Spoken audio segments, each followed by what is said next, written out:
தொடர்ந்து நாம ஈரானுடைய நிலவரங்களை பார்த்துட்டு இருக்கோம். இப்ப வந்திருக்கக்கூடிய ரொம்ப முக்கியமான தகவல் அப்படின்னு சொல்லிட்டு பார்த்துட்டா, தரைப்படை அப்படிங்கிறது ஈரானுக்குள்ள நுழைஞ்சிருச்சு அப்படிங்கிறது தான் தொடர்ச்சியாக அமெரிக்காவும் சொல்லிட்டு இருக்காங்க. அவங்க என்ன சொன்னாங்கன்னா 6ஆம் தேதி வரை உங்களுக்கு டைம் தரோம் அப்படின்னு இருந்தாங்க. 6ஆம் தேதி அப்படின்னு பார்க்கும்போது இன்னைக்கு 5ஆம் தேதி, நாளைக்கு 6ஆம் தேதி, கிட்டத்தட்ட ஒரு 24 மணி நேரம் கூட இல்லைன்னு தான் நம்ம சொல்லணும். இப்ப நம்ம இந்த வீடியோ போடும் போதே பாத்தீங்கன்னா கிட்டத்தட்ட வந்து மணி 5 மணியே தாண்டுது, 6 மணி ஆகுது.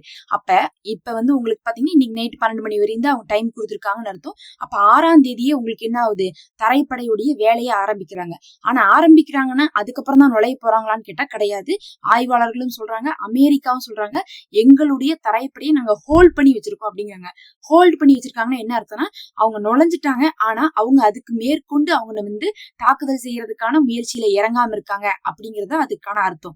அப்ப ஈரானுடைய ஏதோ ஒரு பகுதிக்குள்ள அமெரிக்காவுடைய தரைப்படை நுழைஞ்சிட்டாங்க.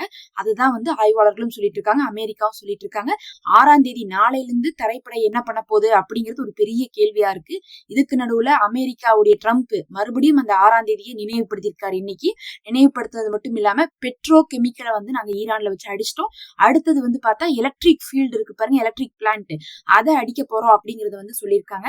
மொத்தமா 2 விஷயம், பெட்ரோ கெமிக்கல் எவ்வளவு முக்கியமோ அதே மாதிரி வந்து பார்த்தா எலக்ட்ரிக் பிளான்ட் ரொம்ப முக்கியம். எலக்ட்ரிக் பிளான்ட் தாக்கப்பட்டா கரண்ட் இருக்காது, ஈரான் முழுவதும் இருள சூழ்ந்து போகும். அது எந்த அளவுக்கு வந்து மோசமா போகும்னு பாத்தீங்கன்னா, திருப்பி அடிக்கிறதுக்கு கரண்ட் இல்லாட்டினாவே நிறைய மிஷின்ஸ் வந்து என்ன ஆகாது, இயங்காது. அதனால வந்து பாத்தீங்கன்னா அவங்களுக்கு பல விதத்துல வந்து பிரச்சனை, அவங்க ஆயுதம் தயாரிக்க முடியாது, இந்த மாதிரி நிறைய விஷயங்கள் இருக்கு. அதை யோசிச்சு என்ன பண்ணிருக்காங்க அமெரிக்கா, அந்த ஒரு வார்னிங் ஒரு 15 நாளாவே கொடுத்துட்டு இருக்காங்க. நாளையில இருந்து அந்த வேலையும் செய்ய போவதாக ட்ரம்ப் சொல்லியிருக்காரு. இந்த நிலைமையிலதான் ஈராக்ல இருக்கக்கூடிய PMF படைகள் இறங்கியிருக்காங்க. எங்க இறங்கியிருக்காங்கன்னு பாத்தீங்கன்னா, ஈராக்குள்ள இருந்து அதுவரையும் என்ன பண்ணாங்கன்னா, ஈராக்குள்ள இருந்து அங்க இருக்கக்கூடிய குர்திஸை அட்டாக் பண்ணிட்டு இருந்தாங்க. ஈராக்குள்ள இருந்து அங்க இருக்கக்கூடிய விக்டோரியா ஏர்பேஸ், அதாவது ஈராக்குள்ளேயே இருப்பாங்க, ஈரானுக்கு சப்போர்ட் பண்ணுவாங்க, ஈராக்ல இருக்கக்கூடிய விக்டோரியா ஏர்பேஸ்வே தாக்குவாங்க. ஏன்னா அங்கெல்லாம் வந்து அமெரிக்காவுடைய ஆதிக்கம் இருக்கு. அதே மாதிரி வந்து பார்த்தீங்கன்னா எர்பில் பகுதியில இருக்கக்கூடிய அமெரிக்காவுடைய பேஸ்ன்னு சொல்லிட்டு பல இடத்துல தாக்குதல் பண்ணிட்டு இருந்தாங்க. அங்கிருந்து நேட்டோ படைகள் தப்பிச்சு போனாங்க, அமெரிக்காவுடைய படைகள் பல இடத்துல காலி பண்ணி போனாங்க. முழுசா காலி பண்ணி போயிட்டாங்கன்னா கிடையாது, இன்னும் சில இடத்துல இருக்கிறாங்க, ஆனா பல இடத்துல இருந்து காலி பண்ணி போயிட்டாங்க. ஆயுதங்களை எல்லாம் எடுத்துட்டு போனாங்க அமெரிக்கா. அதுக்கப்புறம் ரேடார் சிஸ்டத்துல வந்து அழிச்சிட்டு போனாங்க. ஏன் அழிச்சிட்டு போனாங்கன்னா, எடுத்துட்டு போக முடியாது, ஒரு சில விஷயத்த கொண்டு வந்து செட் பண்றது ஈஸி, எடுத்துட்டு போறது ரொம்ப கஷ்டம். எடுத்துட்டு போற மாதிரியான சூழ்நிலை அங்க இல்ல. எடுத்துட்டு போகும்போது கூட அடிச்சிருவாங்கன்னு பயந்துட்டு என்ன பண்ணாங்கன்னா அதை அழிச்சிட்டு போனாங்க. நம்மளுடைய பொருள் அவங்க கையில கிடைச்சிடக்கூடாதுங்கிற மாதிரிலாம் அமெரிக்கா பண்ணாங்க. இப்படி எல்லாம் PMF படைகளுக்கு ஈராக்குள்ள இருந்து அஞ்சிய அமெரிக்கா வெளியேறிச்சுங்கிறத நம்ம பார்த்தோம். இந்த நிலைமையில PFF என்ன பண்றாங்கன்னா, ஓ அமெரிக்கா தரைப்படைக்கு வந்துட்டாங்களா ஈரானுக்குள்ள, அப்ப இதுதான் எங்களுக்கும் சரியான நேரம், நாங்களும் ஈரானுக்குள்ள நுழையிறோம், ஈரானை காப்பாத்த போறோம்னு சொல்லிட்டு ஈராக்குள்ள இருக்கக்கூடிய PMF படைகள், அதாவது ஈரானுடைய பேக்கப் போர்ஸ் என்ன பண்ணிருக்காங்க, ஈரானுக்குள்ள நுழைஞ்சிருக்காங்க. இதுல ஒரு பெரிய தப்பு என்னன்னா, வீடியோலாம் வந்து எடுத்து போட்டு லைவா வந்து இதோ பாருங்க நுழைஞ்சிட்டோம், அதோ பாருங்க நுழைஞ்சிட்டோம்னு சொல்லிட்டு இந்த பிளாக் போடுறவங்க மாதிரியே செஞ்சுட்டு போயிருக்காங்க. இதை செஞ்சுட்டு போனனால என்ன ஆயிடுச்சுன்னா, இவங்களே தகவலை கொடுத்துட்டாங்க, வேற யாரும் தகவலை எல்லாம் கொடுக்கல. இவங்க இந்த மாதிரி போகும்போது என்ன ஆயிடுச்சுன்னா, கரெக்டா என்டர் பண்ணக்கூடிய அந்த செக் போஸ்ட் இருக்கும் பாருங்க, ஈரானுக்கும் ஈராக்குக்கும் நடுவில் இருக்கக்கூடிய ஒரு செக் போஸ்ட். எப்படி நம்ம காசால வந்து நம்ம சொல்றோம், காசாவுக்கும் எகிப்துக்கும் நடுவுல வந்து ஒரு செக் போஸ்ட் இருக்கும், அந்த மாதிரி வந்து பாத்தீங்கன்னா ஈரானுக்கும் ஈராக்குக்கும் இருக்கக்கூடிய முக்கியமான செக் போஸ்ட் நெருங்கும் போது என்ன பண்ணிட்டாங்கன்னா, அமெரிக்காவும் இஸ்ரேலும் தாக்குதல் பண்ணிட்டாங்க. தாக்குதல் பண்ணதுல வந்து பல சேதம் தான் ஏற்பட்டிருக்கு, மறக்கறதுக்கு இல்ல. அந்த PMF போர்சஸ் வந்து பாத்தீங்கன்னா சில இடத்துல வந்து உயிரிழந்திருக்காங்க, அப்புறம் வந்து திருப்பி ஓடி வந்திருக்காங்க, அந்த இடங்கள் வந்து பாத்தீங்கன்னா சேதமாயிருக்கு. இந்த மாதிரியான வேலைகள்லாம் நடந்ததுக்கு பிறகு ஈராக்குடைய கவர்மெண்ட் இப்ப என்ன பண்ணிட்டாங்கன்னா, அந்த இடத்த, அந்த செக் போஸ்ட் வந்து கண்ட்ரோல் எடுத்திருக்காங்க. இது வந்து ஈரானுக்கு இப்ப ஒரு பெரும் பிரச்சனையா போயிருக்கு. ஏன்னா நம்ம வந்து சொன்னோம்ல, அந்த ரஃபா கேட்னு சொல்றோம்ல, காசாவில வந்து ஒரு பக்கம் எகிப்து, இன்னொரு பக்கம் வந்து காசா தான் இருந்தாங்க. நடுவுல வந்து என்ன பண்ணாங்கன்னா, இந்த இஸ்ரேல் வந்து என்ன பண்ணாங்க, ரஃபா கேட்ட பிடிச்சாங்க. அந்த மாதிரி இப்ப இந்த ஈரானுக்கு ஈராக்குக்கு நடுவுல வந்து இருந்த கேட் அப்படிங்கிறது 2 பக்கமுமே வந்து கண்ட்ரோல்ல தான் இருந்துச்சுன்னு சொல்லணும். எதுவுமே வந்து ஒரு பக்கம் கண்ட்ரோலா இருக்காது. கேட்னா இந்த பக்கம் இருப்பாங்க, அந்த பக்கம் இருக்கிறவங்க அந்த பக்கம் வந்து பாதுகாப்பு இருப்பாங்க. ஆனா கொஞ்ச நாளா என்ன பண்ணிட்டு இருந்தாங்கன்னா, ஈராக்கும் ஈரானும் உறவாடிட்டு இருந்தனால அந்த இடத்துல ஆள போடாதீங்க, அந்த இடத்துல கண்டுக்காதீங்க, நம்ம என்ன பண்ணலாம், ஆயுதங்களை கடத்தலாம், ஆட்களை வந்து என்ன பண்ணலாம், நுழைய வைக்கலாம், தரைப்படை நுழைய வைக்கலாம்னு சொல்லிட்டு ஈரானும் ஈராக்கும் பேசி வச்சு எல்லாம் செஞ்சுட்டு இருந்தாங்க. ஆனா கரெக்டா அவங்க வந்து ஈராக்ல இருந்து ஈரானுக்குள்ள நுழையிற நேரமா பார்த்து அமெரிக்காவும் இஸ்ரேலும் தாக்குதல் பண்ணனால ஈராக்குடைய கவர்மெண்டே அதை கண்ட்ரோலுக்கு எடுத்துட்டாங்க. கண்ட்ரோலுக்கு எடுத்துட்டாங்கன்னா அங்க யாரும் நுழைய முடியாது அப்படிங்கக்கூடிய ஒரு சூழ்நிலை வந்தனால ஈரான் இன்னைக்கு ஈராக்க வார்ன் பண்ணிருக்காங்க. என்னது மறுபடியும் பழையபடி வந்து அமெரிக்காவுக்கு சப்போர்ட் பண்ண போறீங்களாட்டு இருக்குன்னு சொல்லிட்டு என்ன பண்ணிருக்காங்க, வார்ன் பண்ணிருக்காங்க.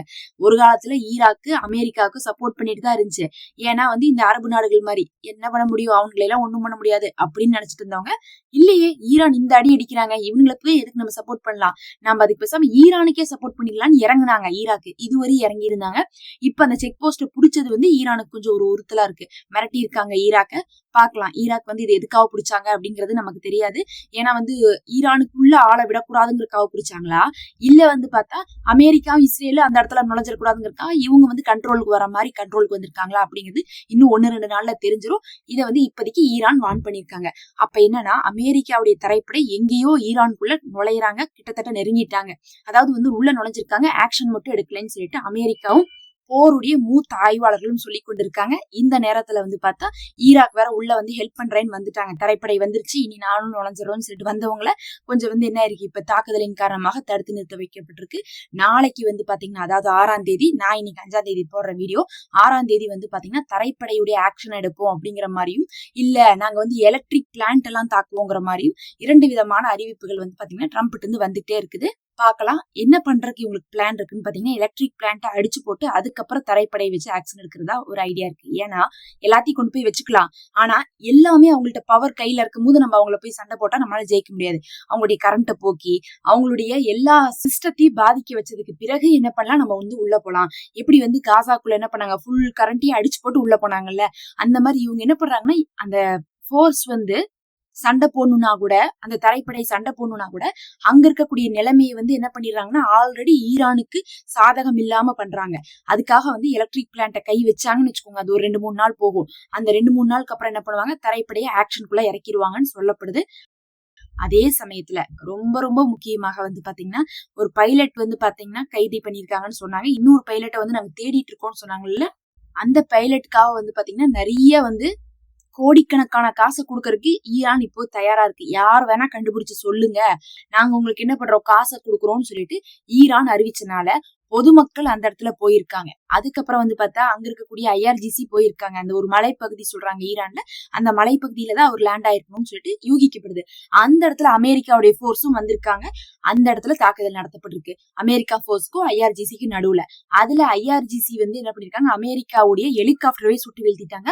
அதுல இருந்து வேற ஒரு ஆள் வந்து என்ன இருக்காரு, இறங்கி அந்த ஆளை வந்து என்ன பண்ணிருக்காங்கன்னா பொதுமக்கள் கைது பண்ணிருக்கிறதாக இன்னைக்கு வீடியோ வந்துட்டு இருக்கு. அது எந்த அளவுக்கு உண்மை அப்படிங்கறத பார்த்துட்டு நம்ம அடுத்த வீடியோ போடலாம்.